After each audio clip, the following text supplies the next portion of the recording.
खबर उत्तर प्रदेश के उन्नाव जिला से है, जहां पर ग्राम सोनिक परगना हाडहा तहसील उन्नाव से, जहां पर पार्थी मेवालाल सन ऑफ नन्ना का मकान रोड के किनारे सोनिक में बना हुआ था, जहां पर बन रही गंगा एक्सप्रेस में आया मकान का पूरा मुआवजा नहीं दिलाया। लेखपालों ने अनसुनी की, जिसमें उनका मुकदमा चल रहा है। हाईकोर्ट खंडपीठ लखनऊ में मुकदमा दर्ज था, जिसमें 17/2024 की तारीख लगी थी, जिसमें तारीख आने के पहले मैनेजर सुशील तिवारी और लेखपाल संजय शुक्ला पुलिस प्रशासन मजिस्ट्रेट के द्वारा, जिसके द्वारा जेसीबी से मकान तोड़वा दिया गया। प्रार्थी की कोई सुनवाई नहीं हुई।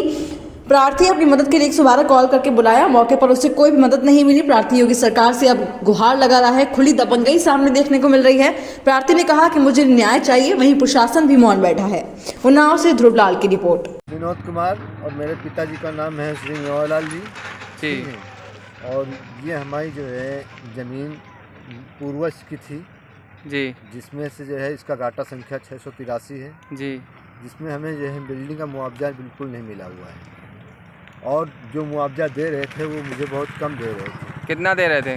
9,82,000। और तो आपका बनता कितना है?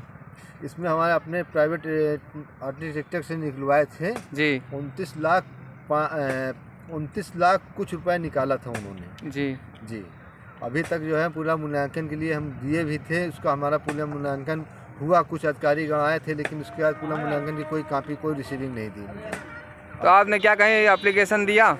हमने एप्लीकेशन डीएम साहब को दिए, तो कोई कार्रवाई नहीं हुई? अभी कोई कार्रवाई नहीं हुई, कुछ भी नहीं हुआ। तो आप क्या चाहते हो? हमें इसका मूल्यांकन सही मिले, हमारा भुगतान सही हो इस बिल्डिंग का। और आके हमें ज़बरदस्ती बताइए, गिरा गए हैं, किस प्रकार से मूल्यांकन करेंगे ये लोग आके। प्रशासन में यहाँ कौन कौन आया था? प्रशासन में जो है यहाँ पे गाड़ी में लिखा था मजिस्ट्रेट, लेकिन उनका नाम था अमृतलाल जी, जो नायब तहसीलदार हैं। और पुलिस विभाग से कौन आया था? पुलिस विभाग से तो पूरा थाना आ गया था, शायद उनके कुछ अतिरिक्त भी फोर्स आया था अलग से जी। और 100 डायल भी आई हुई थी, जिसको जो है हम बुलाए थे अपनी तरफ से, शिकायत किए थे 100 डायल में कि सर मेरा बिना भुगतान के, बिना कोई रिसीविंग, कोई नोटिस दिए हुए बिना ये लोग मेरा मकान गिरा रहे हैं। नाम है आपका? विनोद कुमार। मेरे पिताजी का नाम है मेवालाल। कहाँ रहते हो? सोनिक में रहता हूँ। सोनिक में रहते हो? हाँ, ग्राम सोनिक है, डाटा संख्या 683 नंबर है। जो मकान गिर रहा है आप ही का है? जी हाँ, मेरा ही है। तो आपको मकान का पैसा मिल चुका है? कुछ नहीं, कोई भुगतान नहीं हुआ इसका, बिल्डिंग का हमारा कोई भुगतान नहीं हुआ है। फिर आप गिराने क्यों दे रहे हैं? जबरदस्ती प्रशासन ला के गिरा रहे हैं, क्या करें? लाठी खाएं पुलिस की, प्रशासन की लाठी खाएं, अन्याय हो रहा है हमारे साथ। कहीं आपने एप्लीकेशन नहीं दिया? हाई कोर्ट में हमारी 64 धारा के अंतर्गत डीएम को दर्ज किया गया। उसके बाद यूपी प्राधिकरण लखनऊ अलीगंज में केस चल रहा, 17 तारीख को डेट लगी है जी। मैं ये कह रहा था कि जो है आप डिसाइड करवा दीजिए वहाँ से 17 तारीख को जी, और हम जो है गिरवा लेंगे मकान। आप कल डिसाइड कर दीजिए, कल गिरवा लेंगे मकान, लेकिन नहीं, जबरदस्ती की जा रही मेरे साथ। जबरदस्ती की जा रही? जी हाँ। डीएम से एप्लीकेशन दिया आपने? बहुत सारी एप्लीकेशन, पूरी फाइल गट्ठा तैयार है। डीएम 64 के अंतर्गत, धारा 64 के अंतर्गत डीएम को फाइल दी गई है, फाइल पुटअप किया है, उस पर आदेश हुआ है। तभी नाम है आपका? मेवालाल। कहाँ रहते हो?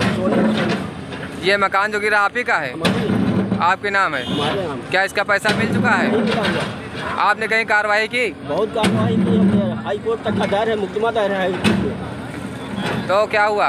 कोई फैसला नहीं हुआ। तो ये मकान क्यों गिराया जा रहा? अब जबरदस्ती गिराया जा रहा है। जबरदस्ती प्रशासन द्वारा गिराया जा रहा? और क्या? आपकी कहीं सुनवाई नहीं हुई? कोई सुनवाई नहीं हुई। सुनवाई होती तो मकान गिरता, हमको पैसा मिल जाता। आप योगी सरकार से क्या कहना चाहते हो? अब हम क्या कहना है, हम कहते हैं अब तो हमारा सब कुछ खत्म हो गया, अब कुछ नहीं रहा। मैंने बड़ी गाढ़ी कमाई से हमने बनाया था इसको जी। हमने रेलवे में सर्विस किया 35 साल जी, कमा करके जैसे पेंशन मिली थी वैसे मकान बनवाया हमने जी जी, समझो। ये यही सोच रहे थे कि गंगा एक्सप्रेस में चला गया, गंगा एक्सप्रेस इधर था जी, थोड़ा ही था जी। तो आप क्या चाहते हो? अब हम नहीं पूछा, तो बस हमारा